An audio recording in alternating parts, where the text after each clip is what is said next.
பழனி கோவிலில் கார் தீ விபத்து. அலட்சியமாக செயல்பட்ட துப்புரவு மேலாளர் மீது நடவடிக்கை எடுக்க வேண்டி வலியுறுத்தல்.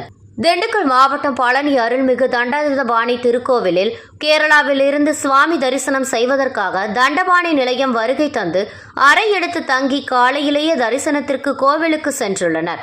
இந்நிலையில் பத்மாவதி நிறுவனத்தை சேர்ந்த திருக்கோவில் தூய்மை பணியாளர்களின் கண்காணிப்பாளர் ரமேஷ் என்பவரின் கவனக்குறைவால் கடந்த 2020ஆம் ஆண்டு கொரோனா காலகட்டத்தில் வாங்கிய சானிடைசர் ட்ரம்களை அகற்றப்படாமல் பொது இடத்தில் வைத்துள்ளார்.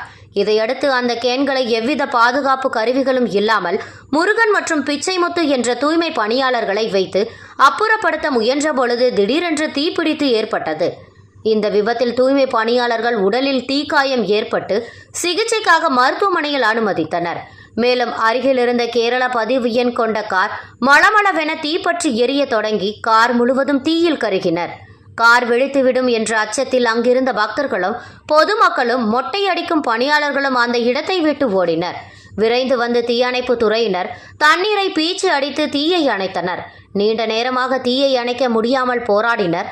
தொடர்ந்து பக்தர்கள் தங்கும் வளாகத்தில் சானிடைசர் கேக்களை வைத்து அலட்சியமாக செயல்பட்ட தூய்மை பணியாளர்களின் மேலாளர் ரமேஷ் என்பவர் மீது வழக்கு பதிவு செய்ய வேண்டும்.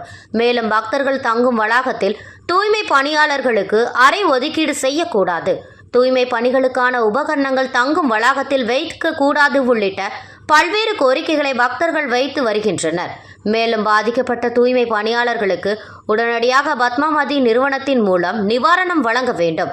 கோவில் நிர்வாகம் அலட்சியமாக செயல்பட்ட மேலாளர் ரமேஷ் மீது நடவடிக்கை மேற்கொண்டு பதவி நீக்கம் செய்யப்பட வேண்டும் உள்ளிட்ட பல்வேறு கோரிக்கைகளை சமூக ஆர்வலர்களும் தன்னார்வலர்களும் பொதுமக்களும் பக்தர்களும் தெரிவித்து வருகின்றனர். பழனியிலிருந்து நமது செய்தியாளர் செந்தில்குமார்.